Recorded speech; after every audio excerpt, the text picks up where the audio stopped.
Hello everyone, welcome to Kanser maths class.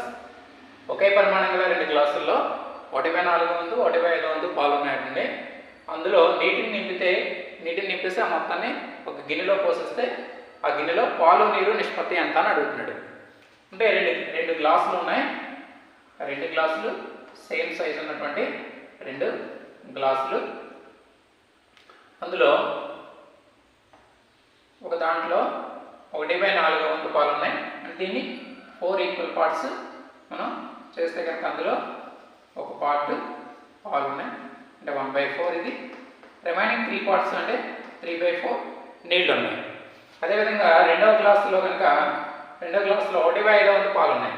కాబట్టి దీన్ని 5 equal parts మనం చేస్తే అందులో ఒక వంతు పాలు ఉన్నాయి, అంటే 1/5.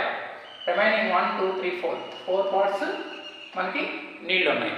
ఇప్పుడు పాలు నీళ్ళు నిష్పత్తి ఎంత అంటారు.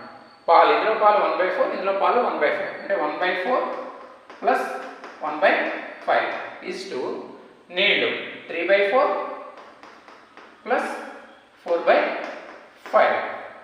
ఇక్కడ మనం 1/4 ప్లస్ 1/5 చేస్తే 5 1 = 5 plus 4 1 = 4 by 4 5 = 20 is to 5 3 = 15 plus 4 4 = 16 by 4 5 = 20. 20 20 cancel అవుతుంది. 5 ప్లస్ 4 9 ఈజ్ టు 15 ప్లస్ 16 31. అంటే పాలు నీరు నిష్పత్తి 9:31. Thank you. ఈ వీడియో నచ్చినట్లయితే లైక్ చేయండి, షేర్ చేయండి, సబ్స్క్రైబ్ చేయండి.